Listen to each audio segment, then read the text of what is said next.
should be in maybe the back of your packet. We want to do that first.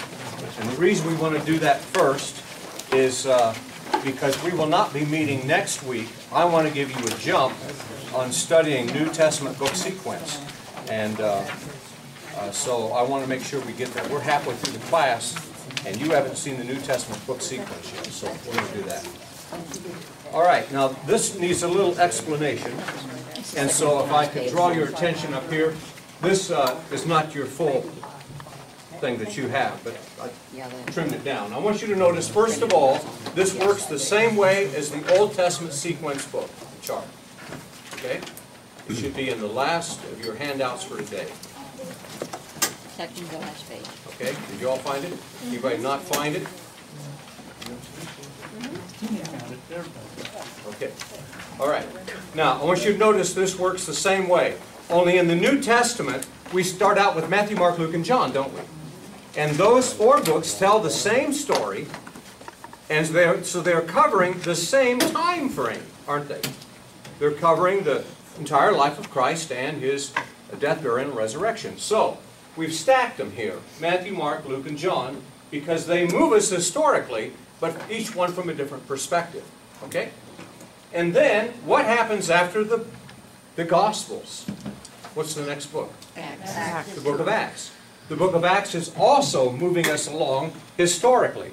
In fact, it picks up where the book of, well, where all of them leave off, but it's volume 2 of whose writings? Luke. Luke.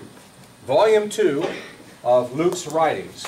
And so the book of Acts really is the rest of the history story of the New Testament. But it doesn't look like there's a box around it. That's because the box has been expanded. I want you to notice that the box starts up here and comes down and goes over here, doesn't have an end to it, and doesn't even really have the rest of the top to it. So it's just kind of the hint of a box that's there, but without all the lines. But there's the book of Acts right there, and it's just an expanded box. All right?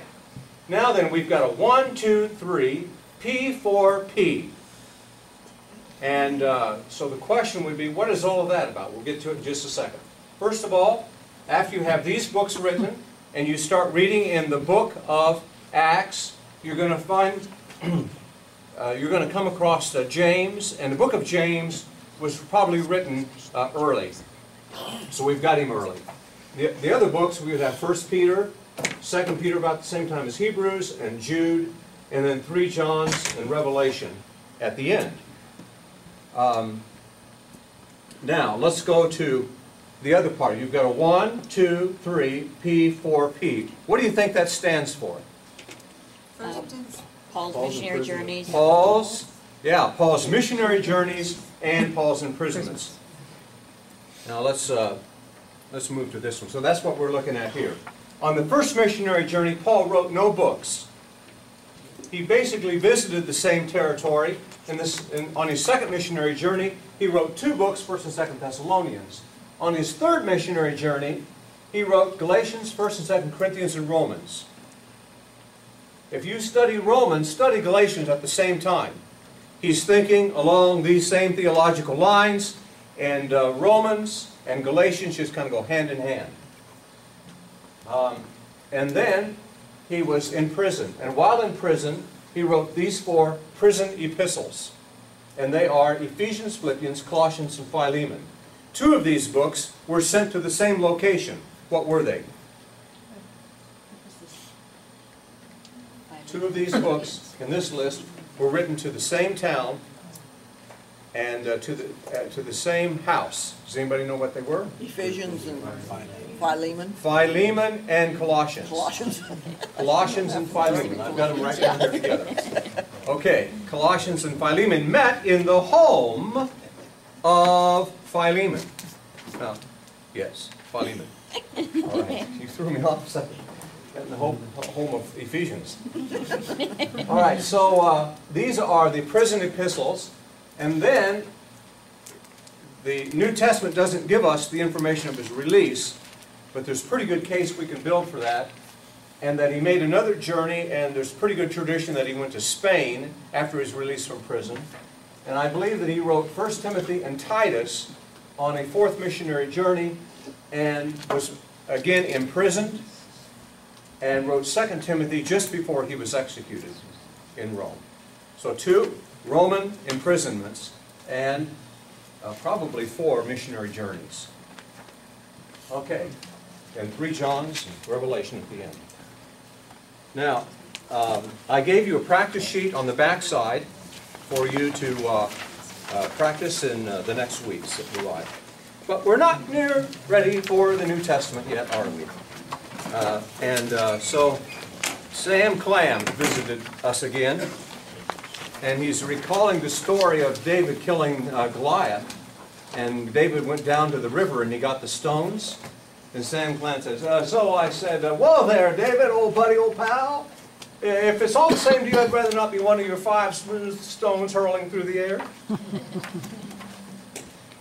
Yeah, it wasn't very funny. Bible period 5 is the Judges. Did you come to that conclusion? That was your first one. The Judges. This period of time takes us from 1350 to 1051, a period of 299 years. The scripture for this would be 2 books. The book of Judges, which gives us the historical perspective on it, and then the book also of Ruth. The book of Ruth. The book of Ruth is sandwiched in the middle, not the middle, but it's happens during the time of the Judges. Does everybody have notes that you're looking at? Yes. Okay. Now, page 51. Okay. Page 51. All right, the events that happened during this time, first of all, there are some initial victories that are had, which is very encouraging. Some initial victories that are had.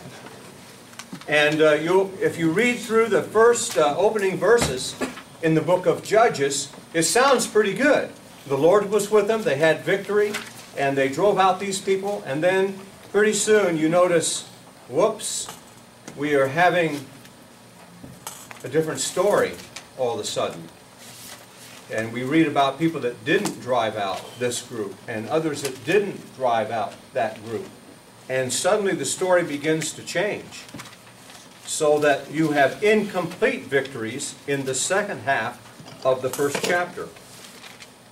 That resulted in apostasy, a departing from the faith.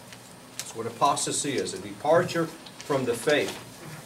And in their departure, why did they do that? What happened that they departed from the faith? They quit living. Okay. They felt God left them. Yeah. They stopped winning. That's the first thing. They stopped winning. They stopped fighting the battle. They stopped fighting the battle to get the evil out. And then it affected them theologically. And what they tolerated, they soon embraced. And what they embraced, their children married. And then it was as though they had no history with God at all. They departed from the faith. Well, God is not going to just walk away when people do that. He isn't going to just walk away. And so what God did is He brought judgment on them. And so it says that God caused certain countries then to begin to oppose the Israelites. And that resulted in 9 cycles of judgment. And that cycle went like this. They would sin by departing from the Lord and serving other gods. And then God would send oppression to them. He would send the Canaanites to them. He would send the Mesopotamians to them. And through the discipline of God and the problems that we're having with these other kings, the people would begin to cry out to God. In some of the cycles they did. And in their oppression, they would cry out to the Lord, and then God would send a judge, a deliverer. And so you had sin and servitude supplication, salvation, and then sin and servitude, supplication, salvation. I know Christians that's the way they live their life. They never get really serious about getting rid of sin in their life, and so they sin, and then God, allows them to have oppression of some kind. The thing is bothering them, and it's causing them trouble. And what happens when it causes them trouble is they cry out to God, and then God brings them hope and forgiveness and deliverance from that, but they're not serious, and they go right back into it. I read a book one time, said the title of the book almost says it all. The situation is hopeless, but not serious. The situation is hopeless, but not serious. And that's the way that some people live. They live in a way that it's hopeless for them to ever stop the cycle because they're not serious about it. But that's what happened with the whole nation.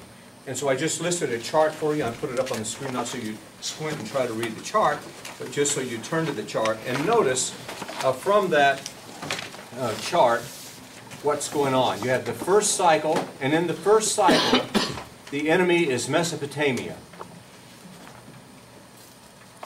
The servitude is 8 years,